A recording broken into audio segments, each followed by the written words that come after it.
What is up mga Lodi? Ngayong araw ay pag-uusapan natin yung mga pulube na nahuling namemeki lang para kaawaan at makapanlimos ng walang kahirap-hirap. At grabe, nakakahiya ang mga ginawang pagbuko sa kanila sa publiko. Ikaw, ano kayang mararamdaman mo? Maawa ka ba o maiinis?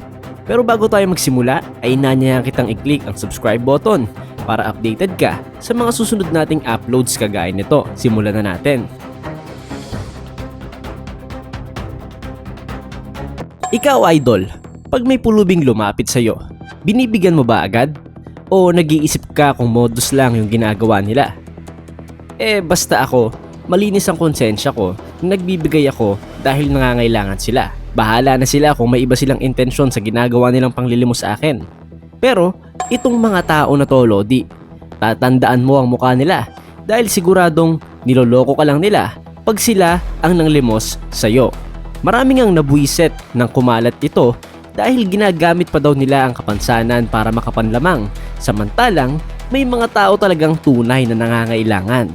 Una na nga dyan ay ang chicks na pulube sa 5th Avenue. Ang 5th Avenue ay makikita sa New York. At kung gusto mong makakita, idol, ng mga pulube na mas mayaman pa sa atin, ay dito ka pumunta.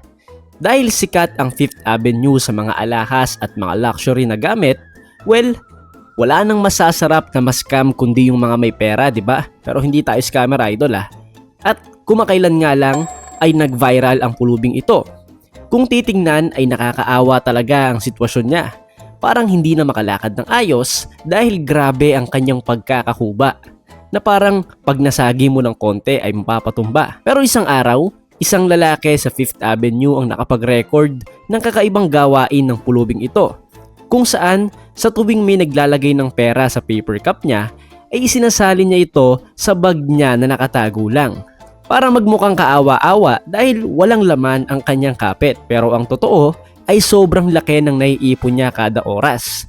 Umaabot ng $50 to $500 kada oras o tumataginting na 3,000 hanggang 30,000 kada oras. Mataas pa ito sa minimum wage ng New York. Kaya naman agad siyang sinundan ng mga undercover journalist para malaman kung ano nga ba talaga ang totoong kwento sa likod ng pulubing ito. Nung gabi nung pauwi siya, nakitang sumakay siya sa isang minivan at nang laki ang mata ng mga journalist sa sunod na eksena. Ibang babae na ang lumabas sa loob ng van. May maayos na damit, maganda ang hubog ng katawan at nakakapaglakad ng maayos. At sobrang mamahalin din ng kanyang mga gamit, Lodi. Sunundan pa nila ito ng isang araw at nakitang nagsha-shopping kasama ang kanyang mga kaibigan. Paldo siya, di ba, Lodi? Aray mo! Pak! Tarantado!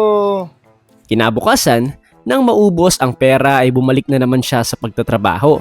At dito ay kinumpronta na siya ng mga reporter. Been watching you the last few days and you don't really need those crutches, do you? Pero nagbibingi-bingihan lang siya at hindi pinansin ang mga reporter. Fake disability.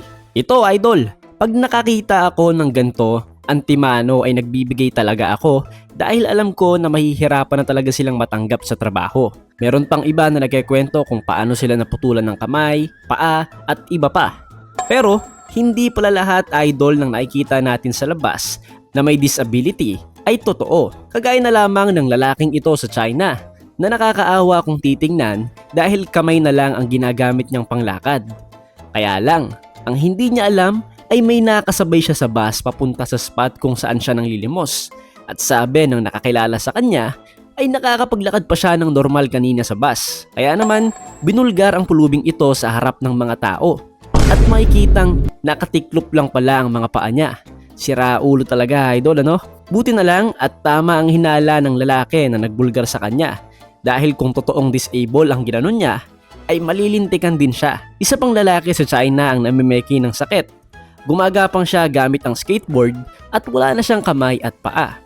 Pero, nang matapos ang kanyang panlilimos, ay nakita itong tumayo at nagbilang ng napakaraming pera gamit ang mga kamay niya na wala namang diferensya.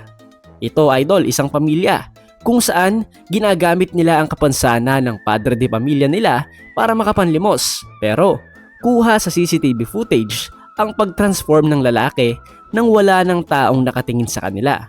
Oh, no, no, no, no. Sa Pakistan din, Lodi, may nahuli ang mga journalist na namemeke ng pagkalumpo. Noong una ay nagkunwari pa itong si Kuya. Hindi daw talaga siya makakatayo pag wala yung tungkod niya na kinuha na ng mga journalist. Pero eventually ay napagod din siya sa bunganga ng mga reporter, kaya naman naglakad na lang siya para matapos na ang usapan. Pulubing naka-Mercedes. Oo, Lodi, hindi lahat ng pulube ay mahirap. Gaya na lang ng buntis na ito, na nanglilimos kasama ang kanyang panganay na anak. May karton pa na kapit-kapit. Well, kahit ako ay bibigyan ko to dahil alam kong mahirap talaga ang sitwasyon ng mga buntis. Pero ilang oras lang ang nakalipas ay napicturan ang babaeng ito sa loob ng isang Mercedes na sedan kasama ang kanyang asawa. Nag-viral ang picture na ito sa San Francisco at marami ang hindi natuwa sa kanilang ginagawa hanggang makita sila ng isang reporter habang nag-grocery at kinonfronta sila. Pero idinanay ito ng mag-asawa. Hindi daw sila yung nasa picture. Is this she right there begging on the street? That's not. Pero ayon sa mga face recognition expert ay walang duda na parehong babae ang nanlilimos at nasa loob ng sasakyan. Homeless na may mansyon. Oo, idol, sa Amerika maraming homeless ang may kapit na karatula at nangihingi ng pera dahil homeless nga sila. Pero itong homeless na ito ay may mansyon. Shout out sa Vale family, ang mga YouTuber na nagbulgar sa lalaking ito. Sinundan nila ang homeless kuno na ito after niyang manlimos at napag-alamang may bahay ito na inuuwian na malaki pa sa average ng mga American.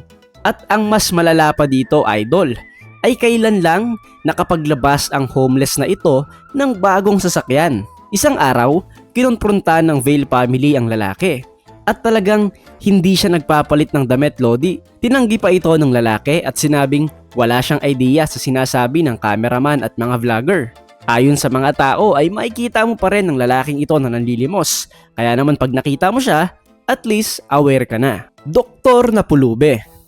Sa India, idol, isang retired na doktor ang namemeke ng kanyang kapansanan. Pero ayon sa mga ulat, walang ibang inaasahan ang matandang ito kundi ang kanyang pension monthly na nagkakahalaga ng 47,000 Indian rupees o pumapalo sa 30,000 pesos. Malaki na, idol, di ba? Pero bakit nga ba namemeki pa rin siya ng kapansanan kung may gantong halaga naman siyang pera kada buwan?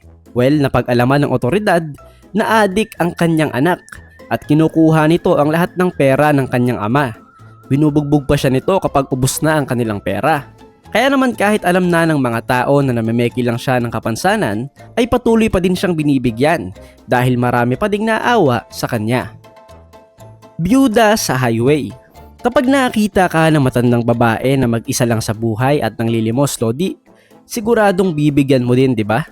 Dahil madalas ay naaalala natin ang mga nanay natin at ayaw nating mapabayaan sila ng ganito. Pero isang byuda ang naaktuhan ng lalaking nagngangalang si Daniel. Nakita niya ang matanda na may sariling sasakyan kung saan binibilang niya ang mga pera. You asking for money in the middle of the street and you drive a 2013 car? Well, para sa akin, idol, kung ganito naman talaga katanda, valid naman namang limos dahil wala na silang kakayahan na magtrabaho pa. At dyan nagtatapos, idol. Alam kong malaki ang kinikita nila, pero wag natin silang gagayahin ha. Dahil may mga taong totoong nangangailangan talaga ng tulong. Mga taong totoong may kapansanan at hindi capable na magtrabaho. Maraming salamat sa pakikinig, idol. Comment mo naman kung para sa'yo ay sino ang pinakamatalino at pinaka nakakabwiset sa kanilang lahat. Huwag kalimutang mag-like, i-click ang subscribe button, i-hit ang notification bell para updated ka sa mga susunod nating uploads kagaya nito. Hanggang sa muli, paalam.